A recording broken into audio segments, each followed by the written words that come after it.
Frustration is mounting. God damn it! Yep, that's me, all right. The sad sack of ninja being knocked helplessly into a bottomless pit. Again. You're probably wondering how I ended up in this predicament. Would you believe me if I told you that this was the moment that broke me? And that I had genuinely positive opinions to offer in the review section up until this point in the game? It's true. I remember it as if it was just 30 minutes ago.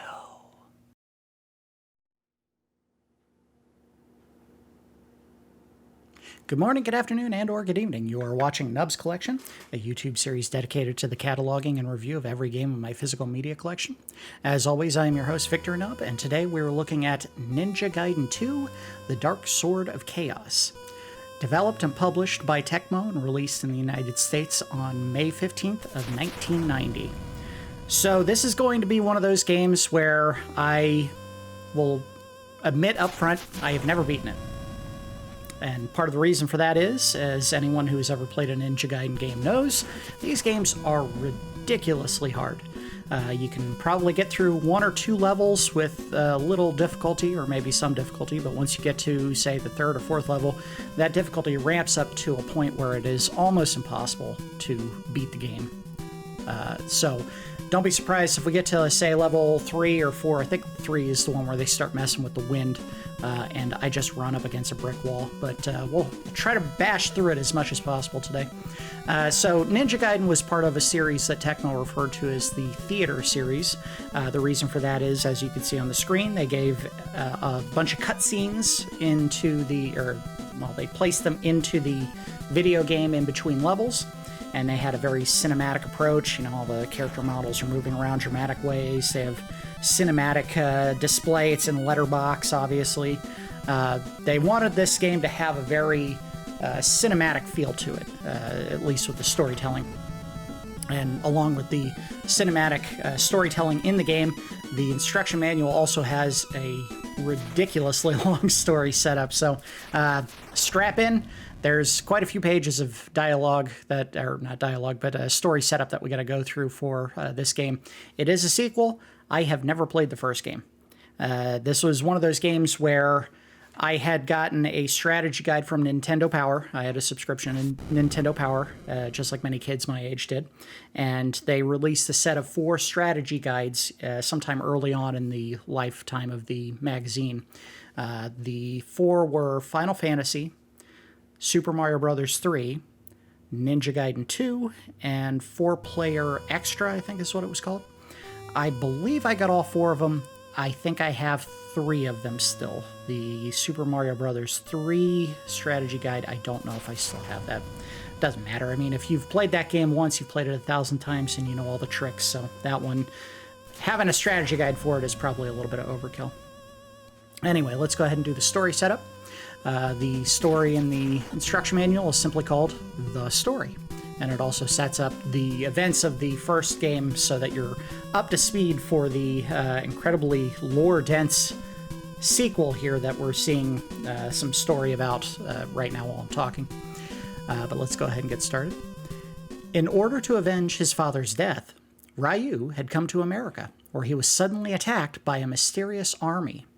After escaping from a narrow brush with death, Ryu came face to face with a mysterious woman. Fire came shooting out of the shining gun in her hand, and suddenly, everything in front of Ryu began to grow hazy. Waking up in an underground dungeon, Ryu was handed a strange statue by the same woman, who told him to take it and make his escape. Without fully understanding what was going on around him, Ryu took the statue and made his way out of the enemy territory. That does seem a little strange. Why wouldn't you just give him the statue? Did you have to shoot him and kidnap him?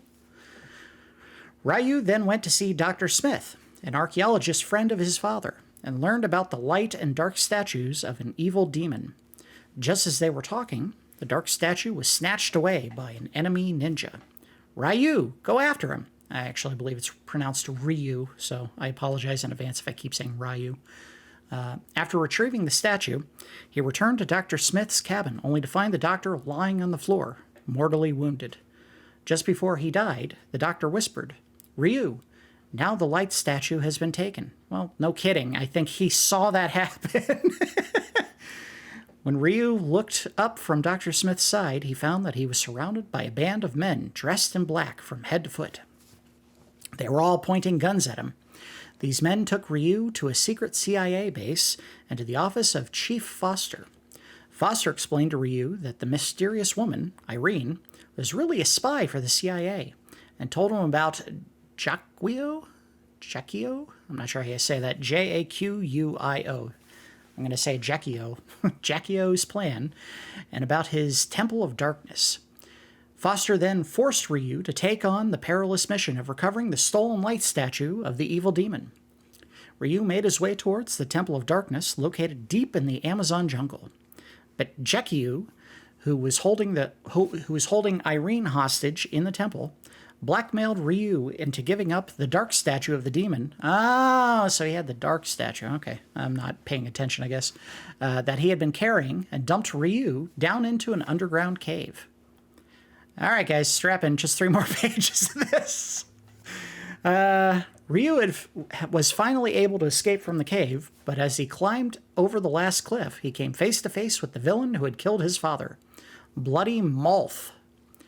That is a strange name. Malth had been waiting for him. Ryu and Malth dueled to the death. With his last breath, Malth gave Ryu some unexpected news. Your father is alive. Ooh. A masked demon was waiting inside the shrine to fight off Ryu's attack. Ryu shouted, "Nobody can beat me!" which is kind of not what a ninja would do. They wouldn't tell people that, whatever. But the eerie voice of Jaquio thundered the question, "Not even your own father?" The masked demon was really Ryu's father, Ken, who had been put under some kind of trance. Finally freed from Jaquio's evil control, that name is so strange. They have a lot of strange names in this game. Ken came to his senses only to find that Jaquio was about to kill Ryu. Ken threw himself in front of Ryu and acted as a shield to protect his son from the balls of fire. Realizing what had happened, Ryu went mad with rage and charged at Jaquio. After defeating Jaquio, please say that's the last time I'm going to say it. It's such a dumb name. Ryu rushed back to his father's side. His father instructed him to take the light and dark statues of the evil demon out of the temple. But just as Ken was gasping this message to his son, the moon began to grow dark. "It's an eclipse!" shouted Ryu. The statues of the evil demon began to grow in the darkness. The moon, blackened by the earth's shadow, was beginning to bring the evil demon back to life. But the evil demon was finally defeated, and the temple crumbled upon itself with a deafening roar. Ryu and Irene looked out upon the ruins of the temple. The morning sun shone down upon them and cleared up the deep sense of darkness and evil that had once hovered in the air.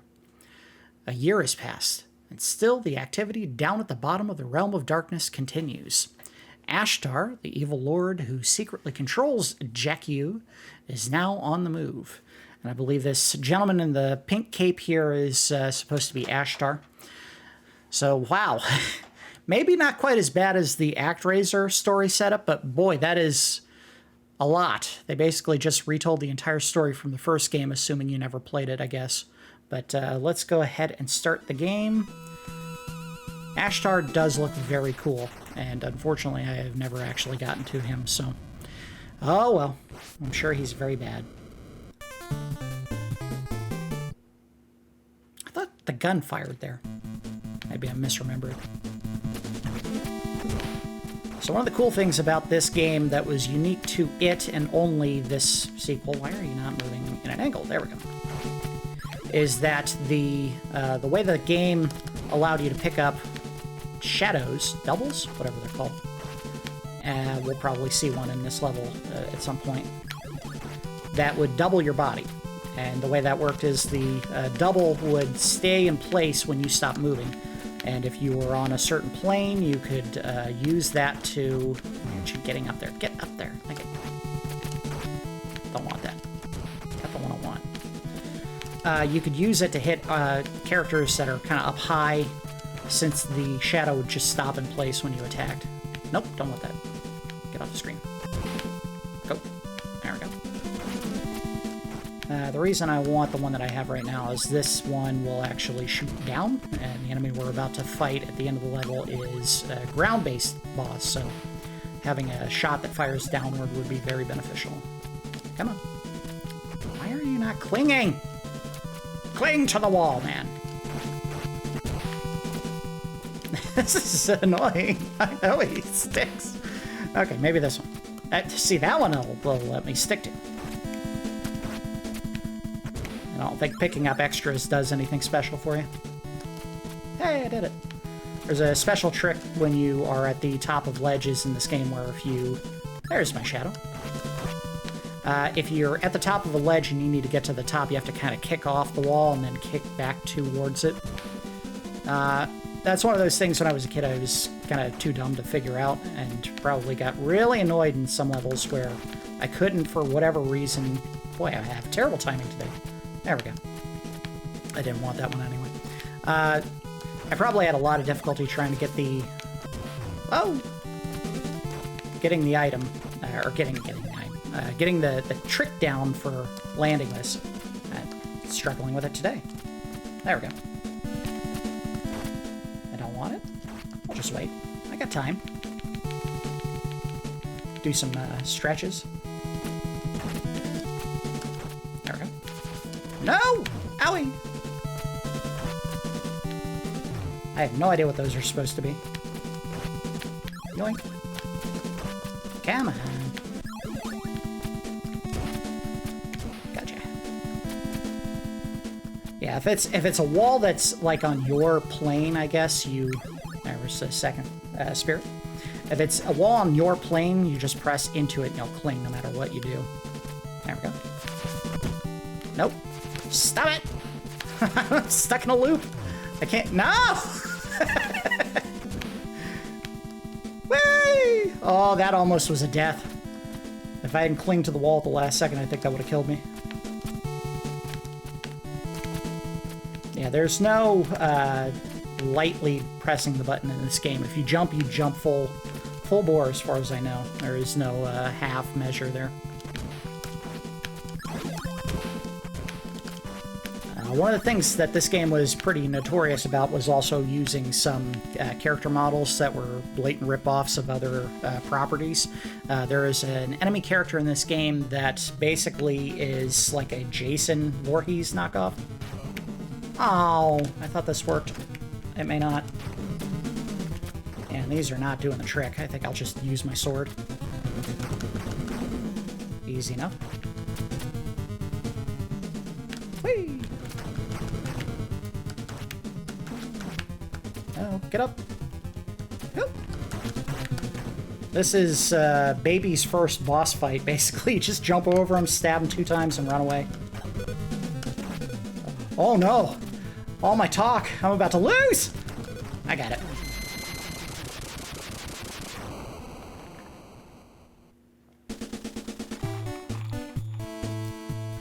Who are these thugs? They told me you were good. Who's there?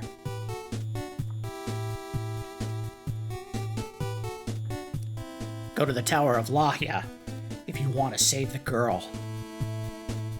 You mean... Yes, Irene. No time to lose, Hayabasa. Move it out. Why don't you help? But who are you? What the... Why does everyone shoot at him? You use your words. Arg! Who are you? What the... Where'd he go? Come on, Hayabasa. You may be the only one who can beat them, but there's no chance unless you hurry.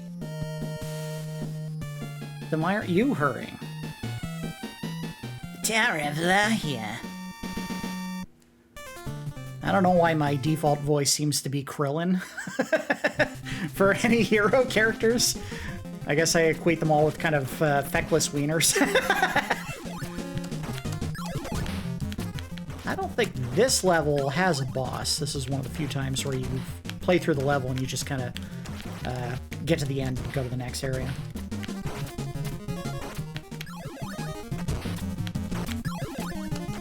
Oh, there was the Jason Voorhees knockoff. There's also like a character called Bazooka Joe, I think, that literally is just a character that shoots a bazooka.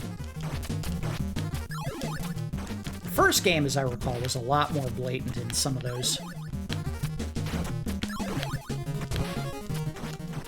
Whoa! You stupid hawks!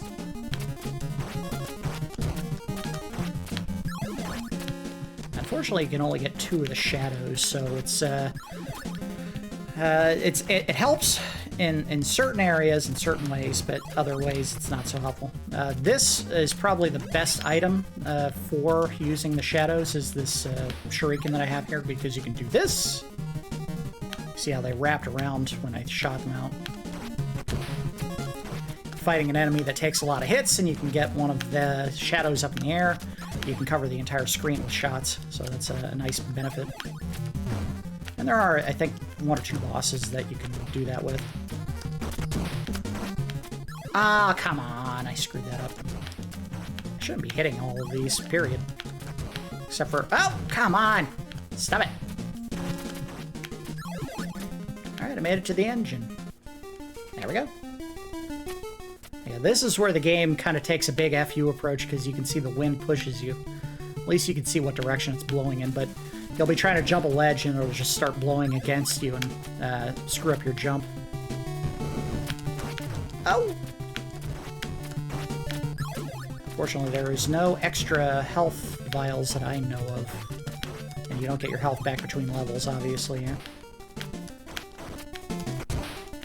Haha, got you. Oh! God, the wind got me. I was fighting against it to the ledge, and then it kind of changed direction on me. Ah, this is a bad choice. Yeah, don't try your kick up if you're fighting the wind. Does not work. There we go. Whee!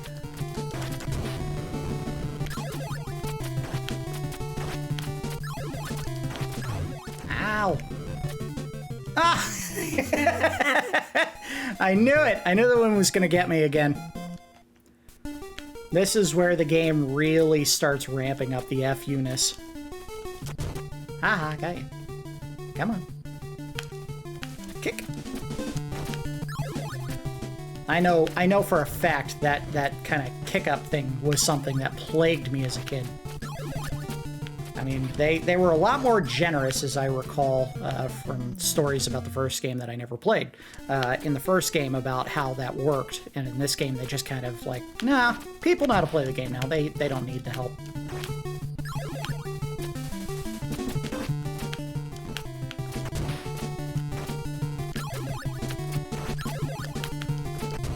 Ow! Alright, wait, go! Ah, you jerk. Gotcha.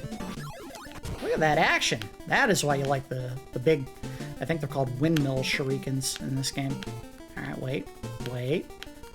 Go. And I think I have to hit the wall there on the left.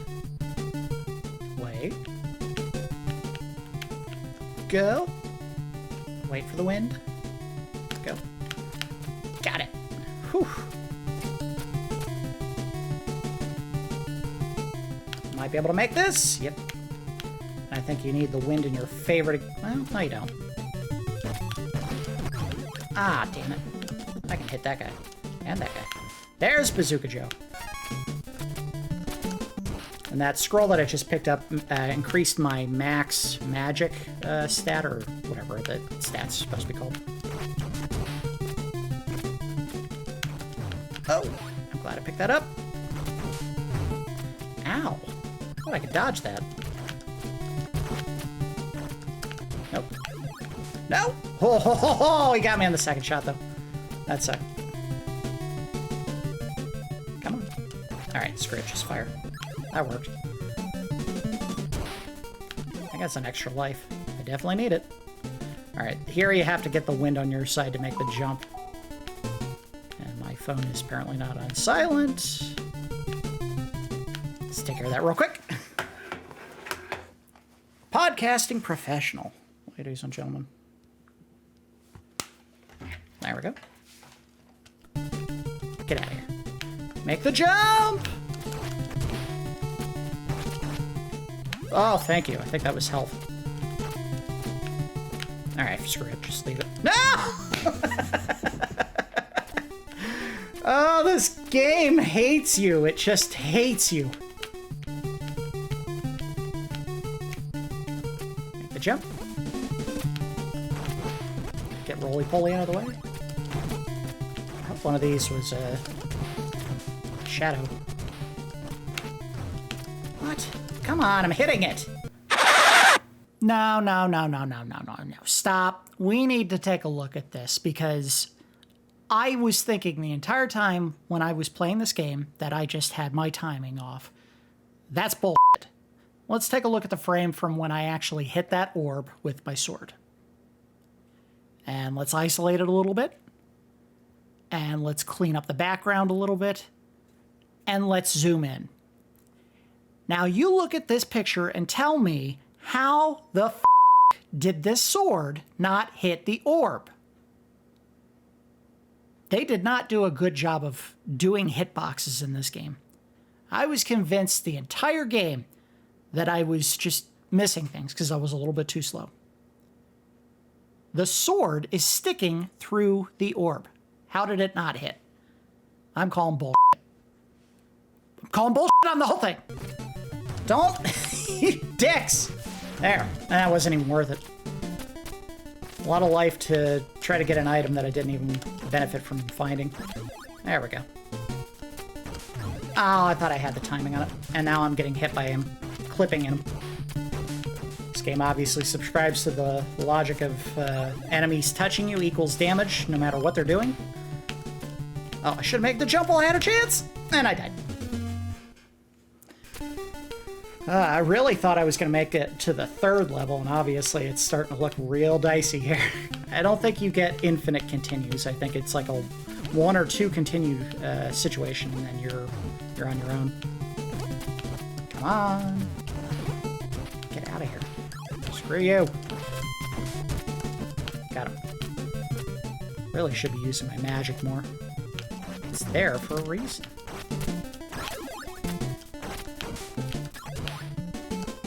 Get out of here. No. Extra life. Should have made the jump while I had a chance. I'm just going to start dodging these things. I don't want to die. Look how close I am to the ledge. I got the windmill thing. I really didn't want that here. The next boss, you want the upper shooting one. Just drop. There we go. That one. Perfect. Nope. Don't want it. Don't want it. Go away. Thank you. Use the wind to my advantage. Perfect. Boss fight? Boss fight. Here we go. This one is a pie. So oh. Take shots at him from below. And now I'm out. So now I have to go after him. Get him. Oh, we're close. I remember beating this guy.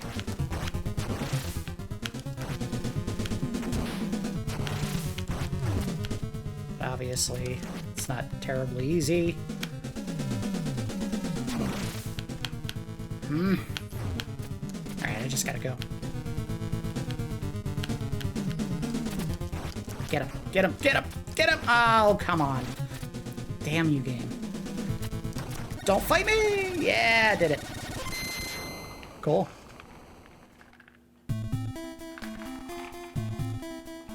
You tried to ambush me. Who are you? We are the tribesmen from the world of chaos, led by the Emperor of Darkness, Ashtar. Ashtar? The end of your life draws near, Ninja Dragon. Ashtar, the Emperor of Darkness. Bang. I thought it fired. I was certain. Maybe you gotta hit a button or something. I must find Irene before it's too late.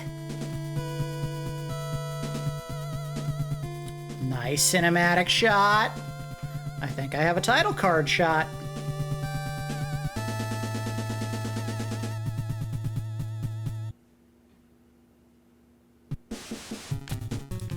And this is, the FU here is you can't see the ground in some instances unless the lightning strikes, so it's not quite as unfair as some of the other levels in terms of how they screw with you, but you gotta wait. Go! Alright. Starting to get my timing. Oh, tell me I can kill this thing. Oh, come on, game! What are you doing? That wasn't fair. It's just a random fire that you can't extinguish in any way whatsoever. Better. Gotcha. And then it comes back immediately. Get out of here. I shouldn't have done that. Whoa. Gotcha. Oh, look at that dodge. That was a crush dodge. Get out of here.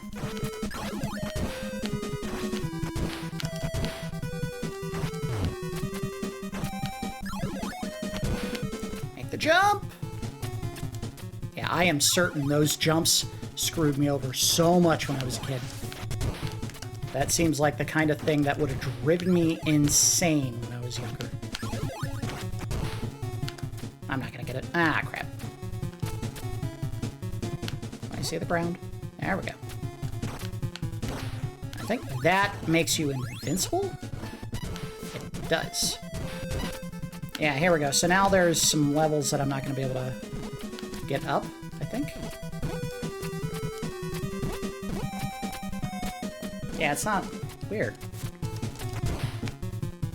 I guess you gotta go low. I see it. Perfect. Oh, come on. How? You? Screw you. Can't do it. Don't have the juice. Alright. Whee! I don't know how I nailed that, and then I screwed up. It's like, oh man, I'm finally getting the touch after years of playing this game. And no, I'm not.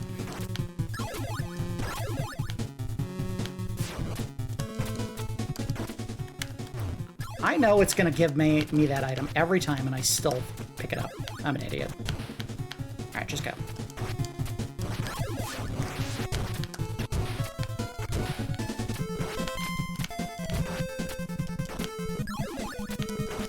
Oh, come on, Shadow. You should have gotten that. The timing on those guys. Terrible. I want you, wherever you are. A canteen of juice. Who are we kidding? That's a canteen of sake.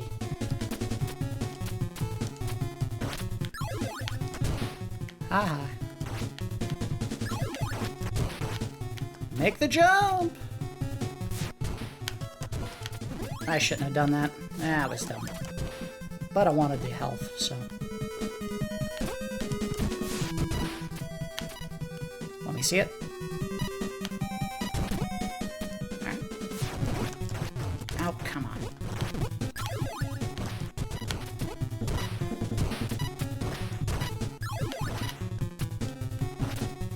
Stay. Hup. Oh, pure guesswork.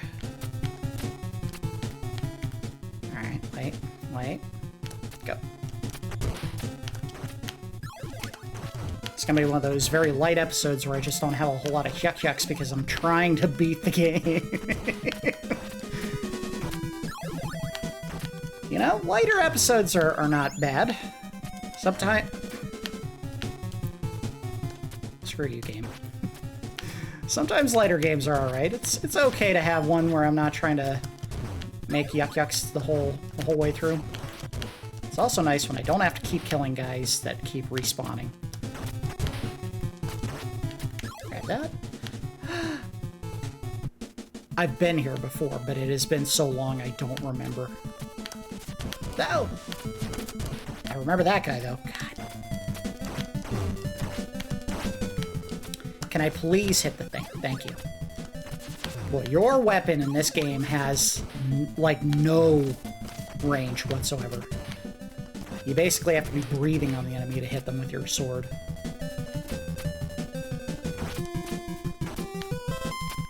Down? Not down! Which way do I go? There's two different ways. Oh, not that way. Okay.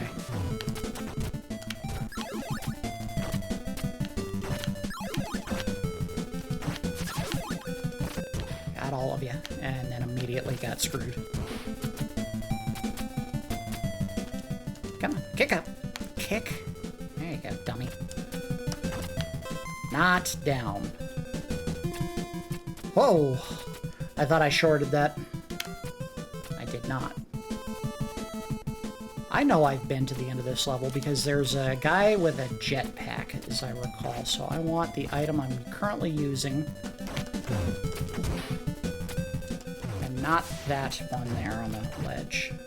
I also want you to stop kicking me! Unbelievable. Stop! Come on, game! You are the worst! Everything clips you!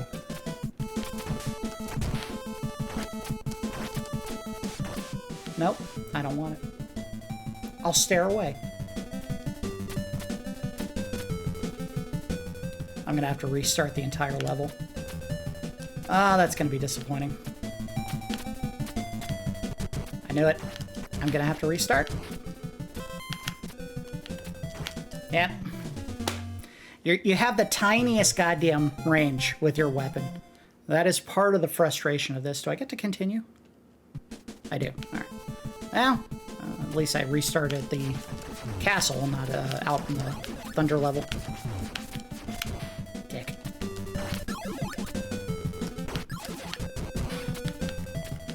Keep going. Jerk. Don't remember what this was. Definitely worth it, though. Alright. No, no, no. I don't want that. That's a down shot.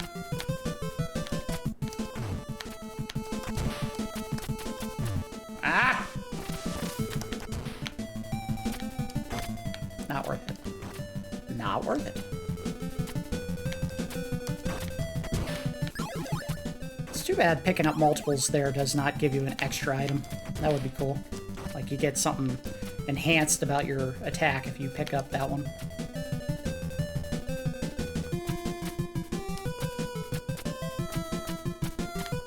Get out of here.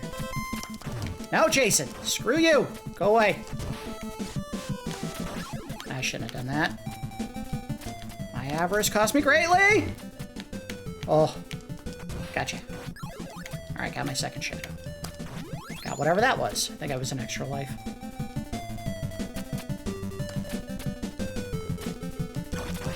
No! Oh, I can tell you right now, the bad for this game is absolutely your tiny attack range. I mean, you're basically attacking the enemy with a f***ing butter knife. That is so annoying. I kept jamming on the damn attack button and nothing was happening.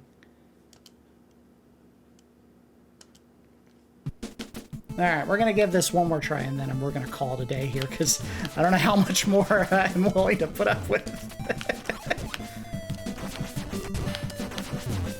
Go away! You dick! This is the game that launched 1,000 kids' nightmares.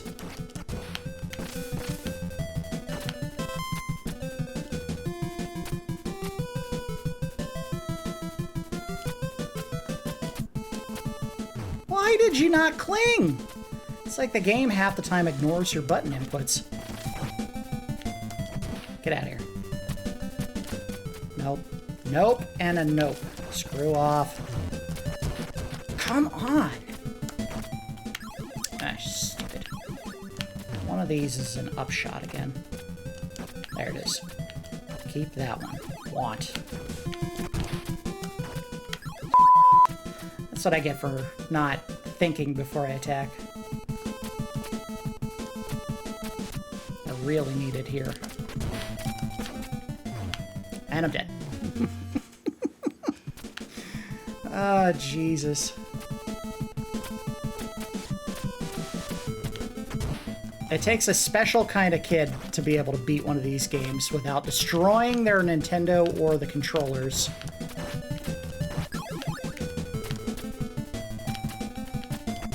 Oh, thank you. I was convinced I was gonna die.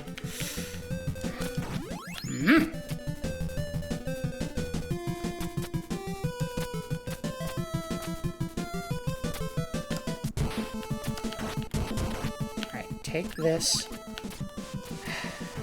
I don't want it. Whatever it is, I don't want it. No!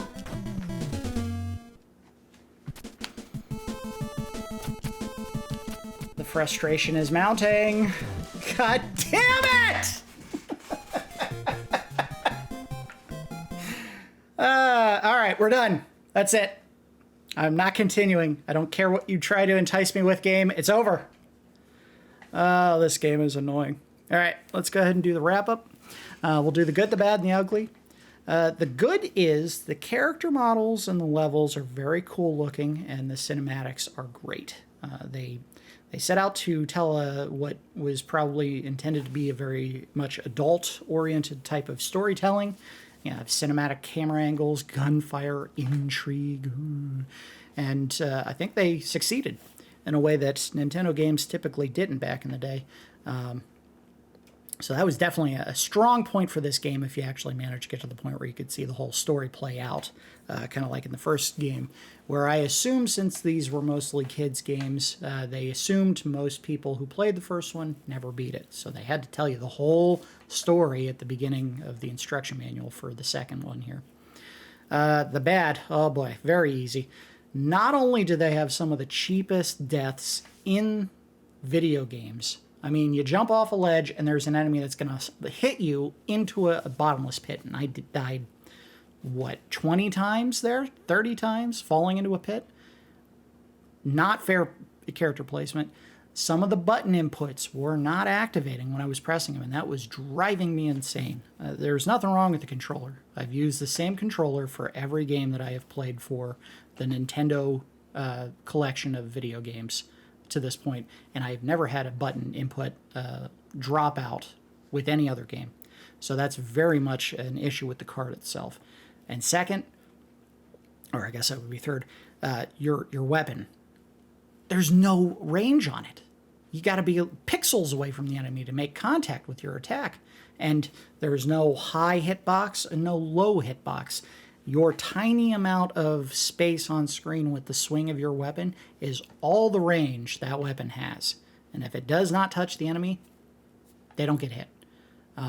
It's funny, we just looked at Astyonics, or however you say it, Astyonics, a couple of weeks ago, and that game had the opposite issue, where your attack had an entire extra weapons range worth of hitbox, where you could be 1.5 feet, 2 feet away from the enemy when you swing your weapon, and the sword would hit.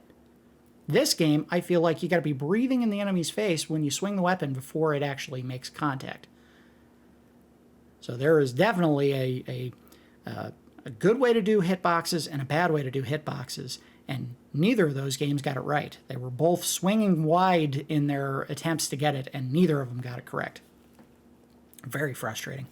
As far as the ugly, I do think some of the gimmicks that they had for like the second and third level were at times cheap and maybe didn't necessarily enhance the difficulty in fair ways, but obviously they were trying to mix things up, because in the first game I don't think they had any of these level-based gimmicks where like, oh, the wind's blowing one direction and it's going to affect your ability to jump, or, you know, the ground is invisible unless the lightning strikes, and then you have a couple seconds to see where you are before it goes black again.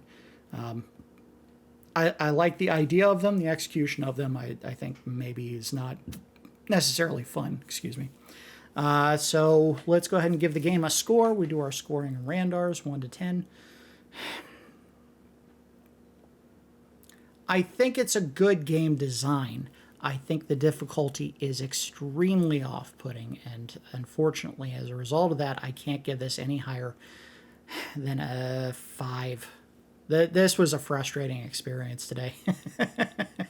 I try to come into these games with a positive attitude and an attempt to have fun, but man, that one roly-poly jackass at the end was driving me nuts because nothing I did would hit him. I managed to get one clean contact with him using the windmill shuriken that I threw out there, and regular shuriken wouldn't fire when I attacked. My sword wouldn't hit him because he just bounced above or below the blade, and he'd knock me into the pit. And it was, I mean, this is one of those games where I rage quit probably 100 times. I was like, I'll give it a try this time. This time I'm certain I'm going to beat it, and I would just get kicked right off the ledge every time by that guy, over and over and over. Very frustrating today. Yeah, 5 is probably being courteous. I probably should have even gone lower than that, but I can't knock the game's presentation, the graphics, or what probably is a fun experience if you can predict some of these attacks or actually make contact with your butter knife. Yeah, 5 is the best I can do. I'm sure there's someone out there who's like, this game's so much better than that. You're being unfair because you had a bad time today. Well, if I had a bad time, then it doesn't matter how well the game was designed. I had a bad time. So 5 Randars. Do better, Tecmo. I say all this realizing that they released games on the Xbox and PS2 that were also absolutely infuriatingly difficult in some cases. I never actually played any of them, so we probably won't see those in the future unless I pick one up sometime in the next couple of years to take a look at. Not counting on that happening, though. So that's going to do it for this episode of Nubs Collection. As always, do appreciate each of you watching, and I will see you next time.